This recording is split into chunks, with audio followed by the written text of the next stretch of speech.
तो सबसे पहले अपने क्रोम ब्राउज़र को आप ओपन कर लीजिए और अपना जीमेल अकाउंट, जैसे कि मैंने अपना यहाँ पे जीमेल अकाउंट जो है उसको यहाँ पे लॉगिन कर लिया हुआ है। लॉगिन करने के बाद आपको अपने ब्राउज़र में आना है यहाँ पे, और ये जो ऐप्स के ऑप्शन होते हैं ना यहाँ पे गूगल ऐप्स, बेसिकली हम लोग इस पूरे वीडियो में गूगल ऐप्स के बारे में भी समझेंगे कि कौन-कौन से ऐप्स का क्या यूज़ होता है। तो आज के लिए सिर्फ हम अभी बेसिक कंसेप्ट जो है गूगल शीट के बारे में हम लोग समझेंगे। तो यहाँ पे जैसे ही ऐप्स पे आप क्लिक करोगे तो आप देखो यहाँ पे एक डॉक्स बोल के ऑप्शन आता है, एक सीट बोल के आता है और एक स्लाइड बोल के ऑप्शन आता है। डॉक्स हो गया आपका वर्डपैड, जो आपको माइक्रोसॉफ्ट वर्ड के अंदर मिलता है। सेम गूगल ने अपना वर्डपैड लॉन्च किया हुआ है जिसको गूगल डॉक्स के नाम से जाना जाता है। दूसरा आता है गूगल शीट्स, जो माइक्रोसॉफ्ट के एक्सेल है, वो सेम कंसेप्ट गूगल ने भी अपने गूगल शीट्स के नाम से लॉन्च किया हुआ है, जिसमें बहुत सारे कुछ चीज़ें हैं जो फंक्शनलिटी है अलग है माइक्रोसॉफ्ट एक्सेल से। गूगल स्लाइड की बात करें तो ये माइक्रोसॉफ्ट के पावर पॉइंट का एक ऑप्शनल है जो कि गूगल के द्वारा लॉन्च किया गया है, गूगल स्लाइड बोल के। तो अगर आप ऑफिस पैकेज के बारे में पढ़ रहे हैं या पढ़ना चाहते हैं तो आपको आज के डेट में गूगल शीट के भी पैकेज के बारे में पता होना चाहिए। डॉक्स क्या है, सीट क्या है, स्लाइड क्या है। तो इस वीडियो में हम लोग अभी बात करेंगे गूगल शीट के बारे में। आने वाले कुछ वीडियोस में हम लोग डॉक्स भी देखेंगे, स्लाइड भी देखेंगे और शीट्स में और भी वीडियो की सीरीज आने वाली है। तो चलिए अभी हम शीट्स को ओपन यहाँ पे कर लेते हैं।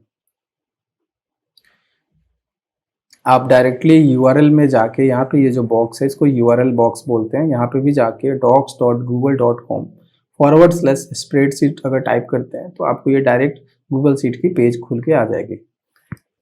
अगर आपने यहाँ पे ऑलरेडी अगर सीट बनाया होगा कभी तो आपको सारे सीट यहाँ पे नीचे दिखेंगे। अगर किसी ने आपको वो सीट शेयर किया हुआ है तो वो भी आपको यहाँ पे दिखेगा। यहाँ पे ऑप्शन मिल जाता है फिल्टर का, ऑन बाय मी या नॉट ऑन बाय मी।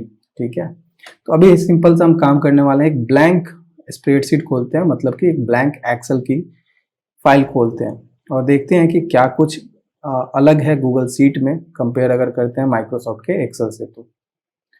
तो यहाँ पे सबसे पहले हमें जानना है कि स्प्रेडशीट के नाम से जो गूगल शीट बोल रही है यहाँ पे, तो स्प्रेडशीट सिंपल सी चीज़ है कि वही आपका जो माइक्रोसॉफ्ट के एक्सेल के अंदर हम स्प्रेडशीट बात करते हैं वो सेम चीज़ होता है आपका गूगल शीट भी।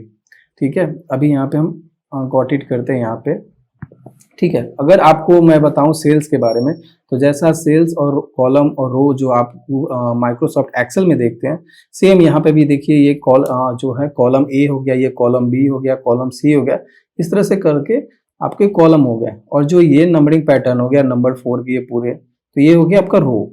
तो ऐसे करके एक पूरा गूगल जो सीट होता है तैयार होता है। चाहे गूगल सीट की बात कर लें, चाहे एक्सेल की बात कर लें, तो रो और कॉलम से ही पूरा आपका एक्सेल तैयार होता है। अगर इसमें देखें कि मैक्सिमम कितने रोज यूज हुए हैं, तो आप देखो यहाँ पे 999 के बाद 1000, मतलब 1000 रोज जो है गूगल आपको एक बार सीट 1 पे डाल के देता है। अगर आपको इससे ज्यादा जरूरत है तो 1000 या यहाँ पे आप एडिट कर लो 2000 ऐड कर सकते हो।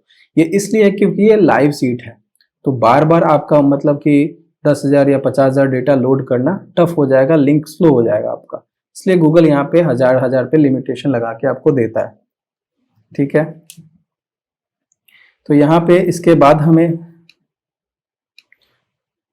ऊपर आ जाना है। यहाँ पे सबसे ऊपर में आने के बाद चलिए अब यहाँ पे हम देख रहे हैं कि हमको क्लियर हो गया कि सेल्स क्या होती है। ये आपका सेल्स हो गया। ठीक है, सेल्स के यहाँ पे आपके फॉर्मूला आ जाते हैं। जिस भी सेल पे आप क्लिक करोगे यहाँ पे आपका लोकेशन होगा, यहाँ पे आपका प्रिंट हो जाएगा फॉर्मूला बार पे।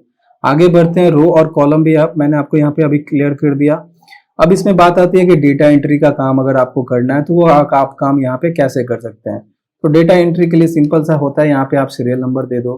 ठीक है, बाकी यहाँ पे फिर जो भी आपके डेटा एंट्री की फॉर्म मिली हुई है उसमें जो जो नाम है, जैसे पिताजी का नाम भरना है, बैंक का नाम भरना है, तो वो सारे आपके यहाँ पे कॉलम के टॉप पे आ जाएंगे। सारे नाम आपको भर के पूरा कर लेना। मान के चलते हैं यहाँ पे हमने नेम दे दिया और यहाँ पे हमने उसके बाद इनका सिटी दे दिया कि कौन से शहर से आते हैं, और यहाँ पे हमने उनका स्टेट दे दिया। तो इस तरह से एक डेटा एंट्री की सिंपल सी फॉर्म आपकी बन गई।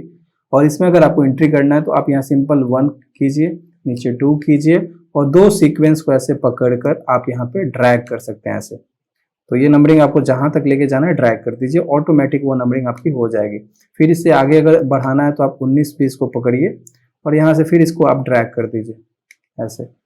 ठीक है, तो इस तरह से आप नंबरिंग को आगे की तरफ बढ़ाते जा सकते हैं। यहाँ पे सिंपल सी एंट्री करना है तो मैं यहाँ पे अपना नाम लिखता हूँ, पवन कुमार, सिटी मैंने यहाँ पे दिया पटना, स्टेट दिया मैंने यहाँ पे बिहार।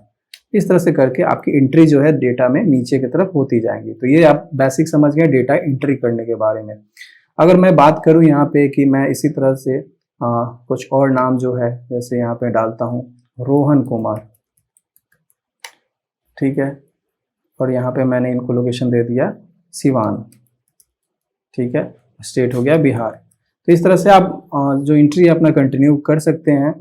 और इसके अब बात है इसमें को फॉर्मेट कैसे करें, डेटा हेडर को कैसे सेट करें। तो इसमें आप सिंपली पहले आप यहाँ पे हेडर को पकड़ लीजिए और एक इसका बैकग्राउंड कलर आप सेट कर दें। मैं इसको डीप ब्लैक करता हूँ और फॉन्ट को मैं यहाँ पे व्हाइट कर देता हूँ।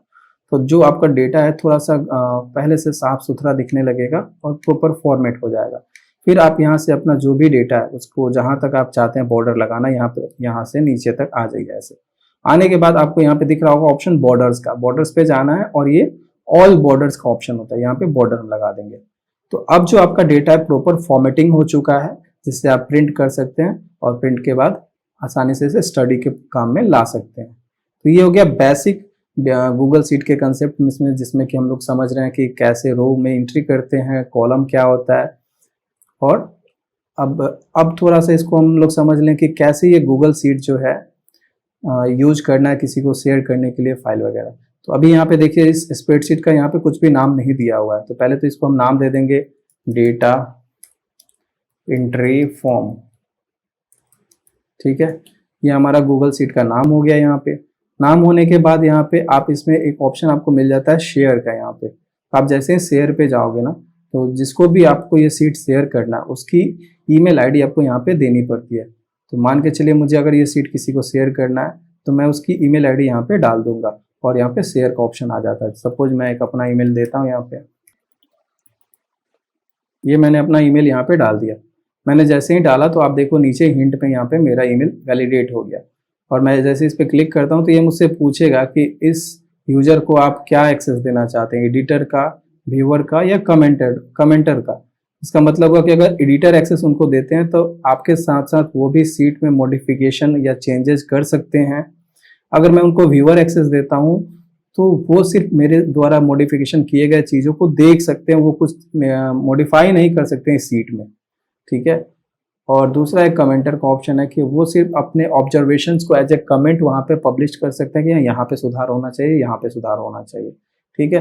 तो आपको इस तीनों में से जो कंडीशन सामने वाले को शेयर करना है इस यूजर को, आप वो दे सकते हैं। मेरे केस में मैं इसे यहाँ पे एडिटर का एक्सेस यहाँ पे शेयर कर दूंगा। इसके साथ आप एक वेलकम मैसेज इनको दे सकते हैं कि क्यों ये सीट उनको शेयर करनी पड़ रही है आपको, और ये कंपोज होकर उनके मेल पे चली जाएगी, वहां से वो आसानी से इसे खोल सकते हैं, ठीक है। यहाँ पे मैंने सेंड दबा दिया तो ये आपका जो सीट है शेयर्ड हो जाएगा एक पर्सन के साथ। यहाँ पे देखिए एक्सेस अपडेटेड हो गया।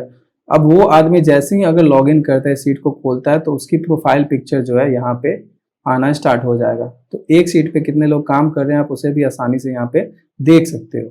अभी यहाँ पे अगर बात करूँ यहाँ पे तो देखो यहाँ पे अभी दिखा रहा है शेयर्ड विथ 1 पर्सन। आप यहाँ से लिंक कॉपी कर सकते हैं और किसी थर्ड पर्सन को भी आप यहाँ पे ये लिंक शेयर कर सकते हैं। तो आपको यहाँ पे अगर थर्ड पर्सन को किसी को शेयर करना है तो यहाँ पे इजिली कॉपी लिंक कर लीजिए। और एक ऑप्शन आपको मिल जाता है कि किसी को अभी थर्ड पार्टी को शेयर करेंगे तो उससे दिखेगा नहीं सीट ये, क्यों? क्योंकि यहाँ पे जनरल एक्सेस में आपने क्या किया हुआ है, रेस्ट्रिक्टेड किया हुआ है। तो अगर आप ये सीट किसी को भेज रहे हैं तो यहाँ पे anyone with the link can option दे दीजिए यहाँ पे, और यहाँ पे व्यूअर का ऑप्शन दे दीजिए। तो इससे क्या होगा कि ये जो अब लिंक मैं कॉपी करूंगा और किसी को शेयर करूंगा तो वो जो है इस सीट के डेटा को देख सकता है, डाउनलोड कर सकता है, बट मॉडिफाई नहीं कर सकता, वो व्यूअर के एक्सेस में होगा। तो बहुत बार आपको ये भी सिचुएशन की जरूरत पड़ेगी। तो यहाँ पे अभी के लिए तो मैं इसे रेस्ट्रिक्टेड ही रखूंगा, क्योंकि मैं 2 आदमी के बीच में ही सीट को चाहता हूँ कि यूज हो, और मैं यहाँ पे डन कर दूंगा। तो ये है गूगल का एक बेसिक कंसेप्ट कि कैसे डेटा एंट्री फॉर्म काम करता है इसमें।